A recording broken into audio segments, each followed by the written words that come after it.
Orang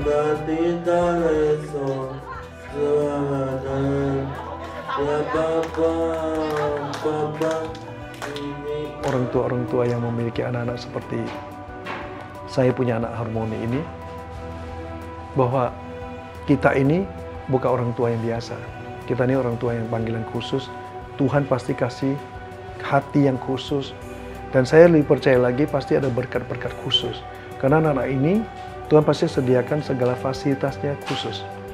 Nah, walaupun kita harus melayani anak kita ini, ya selama dari bangun sampai tidur kita harus melayani mereka tuh ya seperti melayani Tuhan.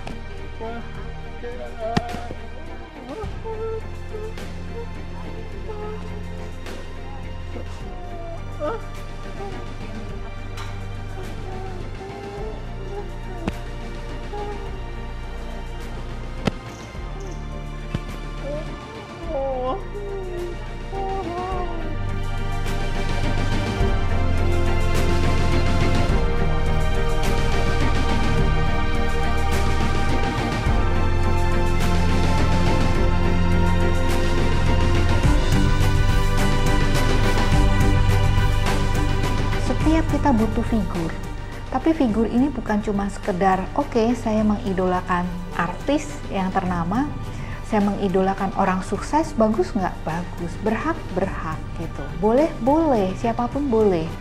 Tapi pertanyaannya, berbicara kita belajar sesuatu dari hidup orang lain, kita bisa belajar dari ya mereka ini, orang-orang sederhana, tapi mereka memiliki perjuangan dan mereka tidak pernah menyerah.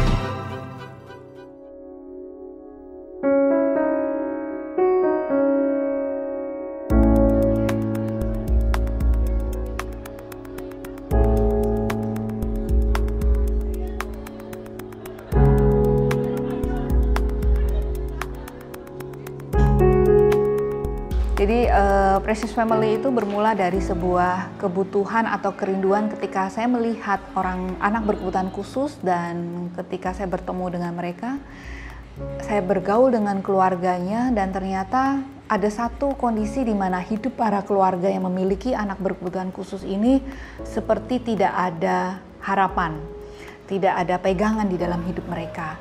Karena mereka merasa bahwa pastilah tidak siap dengan adanya anak berkebutuhan khusus di tengah keluarga mereka. Jadi waktu itu seolah-olah mereka bingung mau bertanya kepada siapa selain bertanya kepada dokter. Tapi kalaupun dokter, itu pun juga hanya di saat-saat anak ini sakit dan atau butuh pertolongan medis gitu.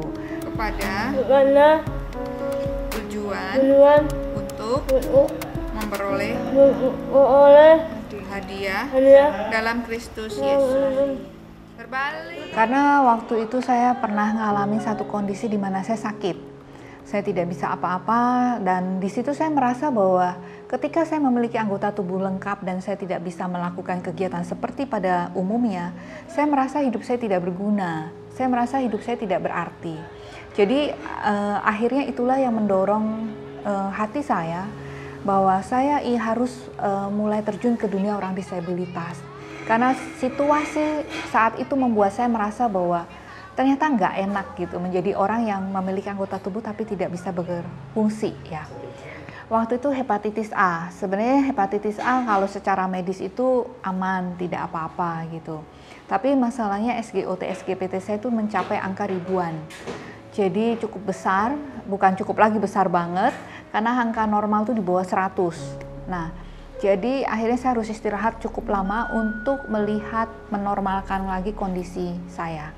Dan singkat cerita, masa perenungan itulah, masa pemulihan itulah yang membuat saya merenung. Saya merasa waktu itu bahwa hidup mereka pun juga sama kali seperti yang saya rasa waktu itu.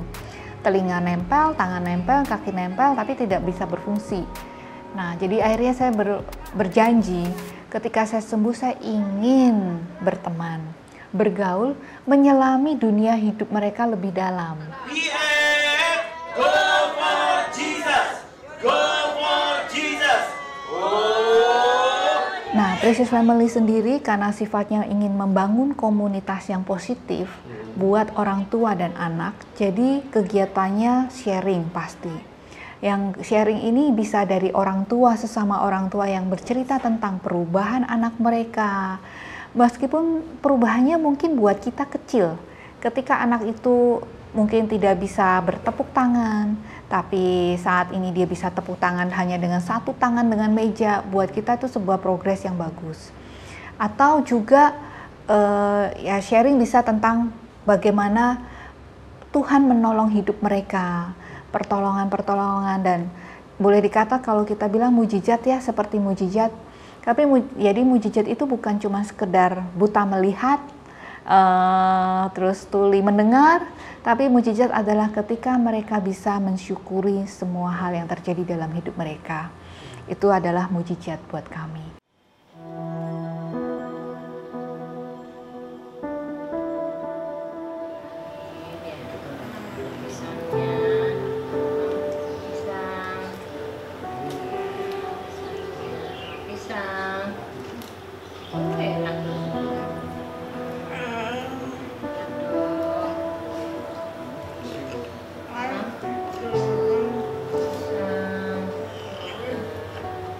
Ya, anak saya namanya Harmoni. Waktu kita istri hamil, pecah ketuban dini ya. Jadi waktu itu kita belum ada pengalaman. Nah, singkat cerita lahir dengan kondisi masuk inkubator 21 hari. Nah, terus tiba-tiba waktu itu dokter mengatakan ini dia ada kejang, ya kan? Terus CP, namanya CP cerebral palsy. Nah, sebelumnya kita nggak ngerti itu apa semua kan. Waktu itu ventricle temporalis yang di otaknya ini, dulu kan kalau otak kan lubang otak begini. Nah, anak saya punya otak kiri kanannya begini. Dia ventricle temporalis yang melebar ini merusak dia punya motorik sensoriknya. Jadi ada jaringan otak yang tidak bertumbuh lengkap.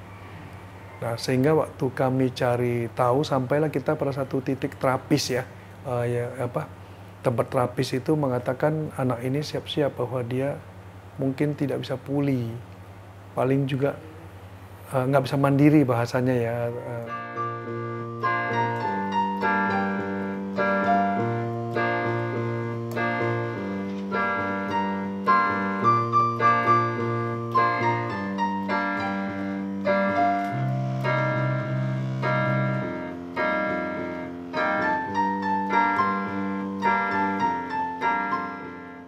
Otomatis kan dengan CP ini ya dia lemes badannya, dia nggak bisa ada perintah daripada motorik sensoriknya ya. Jadi di CP itu membuat dia tuh tergeletak, tidak bisa mandiri sama sekali. Dia nggak bisa duduk, dia nggak bisa bicara, ya nggak bisa, tangannya pun nggak bisa, kalau gigit nyamuk pun ya diam aja karena tergeletak lemes. Jadi kami pun juga bingung kenapa harus begini kan, masih waktu itu nggak bisa terima lah. Artinya ya seperti saya katakan, sempat kita menyalahkan Tuhan. Ya kan, kenapa saya yang sudah aktif begini, melayani begini, dan udah Tuhan kasih saya anak begini. Dan juga ya sempat kita menyalahkan juga suami istri, bertengkar karena saling menyalahkan. Sampai ya kita terdiam, Tuhan mau apa. Nah, processing itu bisa membuat kita stres, bisa membuat kita nggak sanggup menjerit. Kalau yang ada bantuan mungkin masih bisa lega sedikit ya. Tapi itulah Tuhan kasih kekuatan khusus.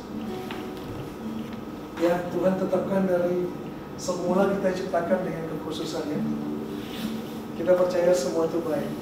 Yuk kita naikkan satu pujian. Kita mencoba menyembah Tuhan ya. Dari semula Kau tetapkan hidupku datang dalam rencana-Mu Tuhan.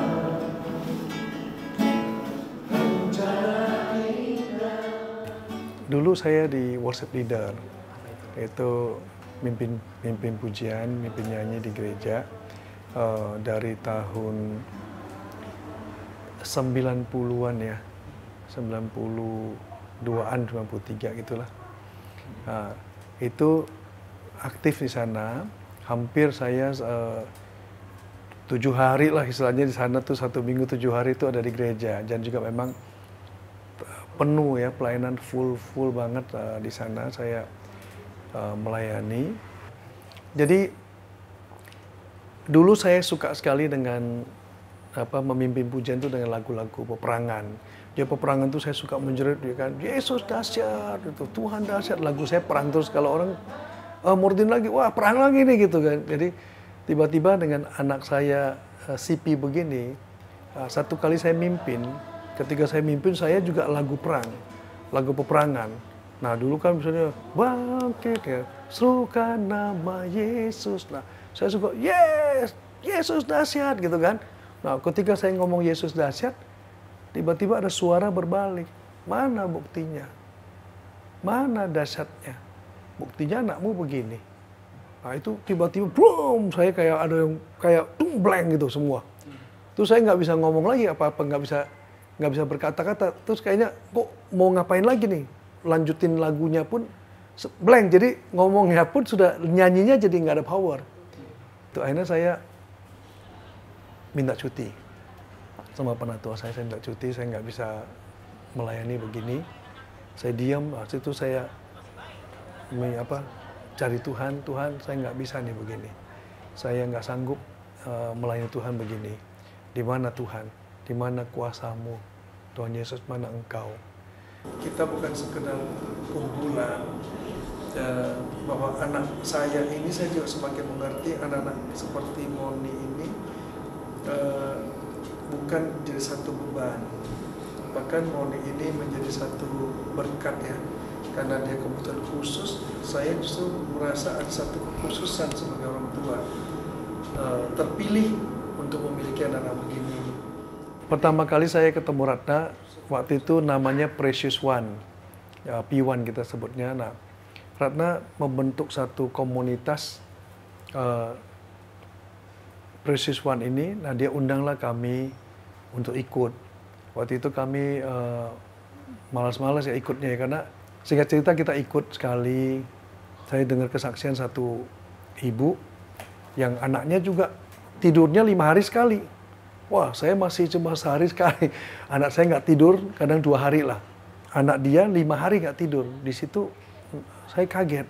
Oh, saya punya juga orang yang sama kayak ini, lebih berat ya. Nah, diam-diam untuk saya mulai tertarik. Akhirnya saya mulai ikut sama Ratna ini. Ya, berkat yang luar biasa ya. Jadi artinya bahwa kita nggak sendiri, bahwa ada grup begini, ada orang juga yang memperhatikan. Saya tadinya merasa nih dunia kayak runtuh bagi saya kan. Kita merasa kok kita kayak kena kutuk, kayak kok Tuhan nggak adil. Ternyata ternyata banyak sekali teman-teman juga yang punya anak lebih parah dari kita. Yang wajah mereka ada, artinya dibanding wajah saya, anak saya itu lebih parah ke mereka lah gitu ya. Nah saya melihat Tuhan, saya masih lebih baik ya. Baru saya bisa ucap syukur situ. Baru saya mulai mengerti dan mau bergabung. Ya intinya dengan saya bersyukurlah ketemu Ratna ya, artinya Bu Ratna ini membawa berkat bagi saya. Tuhan tidak pernah membiarkan Moni sendiri ya. Papi juga, Mami juga, Dede juga disertai Tuhan ya. Ujian ini kita jalan bersama Bapa. Bapa tidak pernah meninggalkan kita ya. Sekali lagi kita nyanyikan ini ya. Engkau ada bersamaku di setiap musim.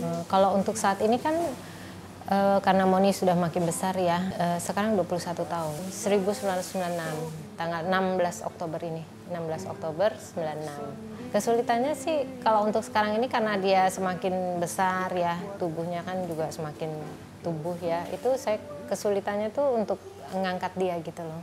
Karena kan dia perlu dikasih makan, dirawat ya secara 24 jam itu dari dia bangun sampai dia tidur. Sekarang sih kalau sama suami kalau dibantu ya. Moni. Mon.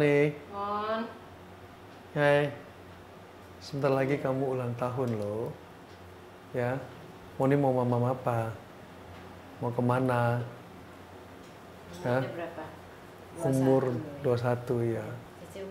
Jadi bagi saya dan istri itu satu kemenangan yang luar biasa. Kita share kepada orang tua lain bahwa kita hampir hari-hari kita yang kita hadapin adalah masalah, yaitu tekanan, yaitu stres itu sendiri.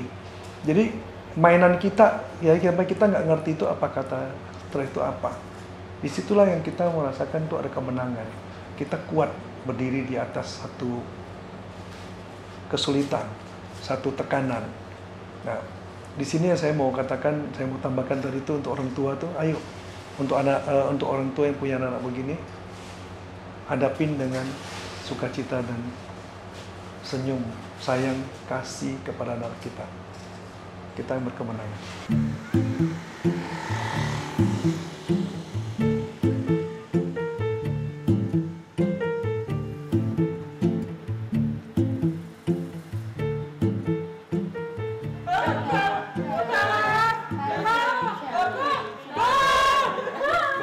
Ketemu orang tunarungu, mereka berkata hidup saya sulit. Saya tidak bisa diterima kerja karena masalah pendengaran. Dan itulah yang membuat akhirnya saya juga mulai terjun ke dunia usaha.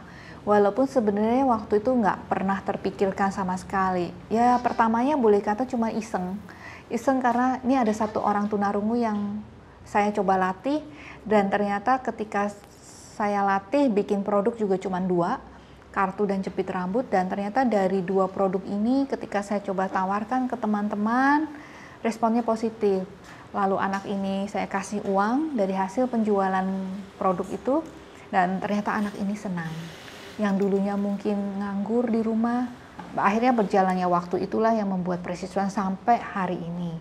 Dari kebutuhan yang masyarakat cari, lalu juga dengan ditambahnya ke orang disabilitas, dan akhirnya sampai hari ini produk kami berjalan. Inilah dapur Presiswan. Presiswan sudah 13 tahun berjalan dan kami memberi nama Presiswan karena kami percaya bahwa setiap orang-orang berkebutuhan khusus dengan kondisi apapun mereka adalah orang-orang yang berharga hidupnya. Ekstra paling besar adalah bagaimana menjelaskan sesuatu kepada orang tunarungu ini. Karena buat mereka pemahaman kalimat itu agak terbatas. Contoh, kalau kita menjelaskan bahwa ini kayu, mereka mungkin ngerti karena ini fisiknya ada. Tapi ini dari akrilik, beda dengan kayu gitu. Beda lagi dengan kaca. Kaca mirip seperti akrilik, tapi bedanya apa? Mereka harus menyentuh, meraba, melihat, baru tahu gitu dah. Nah, itu gampang, semua fisik. Tapi kalau berbicara tanggung jawab, disiplin itu tidak ada contoh, tidak ada produk. Itu semua harus lewat contoh aplikasi kehidupan, abstrak sifatnya. Jadi kita harus menjelaskan dan itu banyak sekali contoh tentang disiplin.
Mimpi terbesar Precious One adalah menjadi pusat wisata dan kebanggaan kota Jakarta dan Indonesia. Karena kami ingin menyadarkan kepada masyarakat luar bahwa di Indonesia disabilitasnya produknya bagus dan menjadi bagian terpenting buat masyarakat gitu. Kami juga mulai mengurangi pengangguran disabilitas dan saya bersyukur banget dengan banyaknya orang yang mulai sekarang peduli ya. Dengan banyaknya kesempatan yang dibuka buat mereka bekerja. Itu sesuatu hal yang baik banget, Tan. Dan yang kedua, mulailah masyarakat untuk mulai bangga pada produk disabilitas. Karena ketika kita bangga, secara tidak langsung itu memulihkan rasa percaya diri dalam diri teman-teman disabilitas. Dan mereka juga merasa bahwa ternyata tidak semua dari hidup saya yang ditolak, tapi karya saya bisa diterima. Dan itu menjadi sebuah penyemangat tersendiri tentunya buat mereka.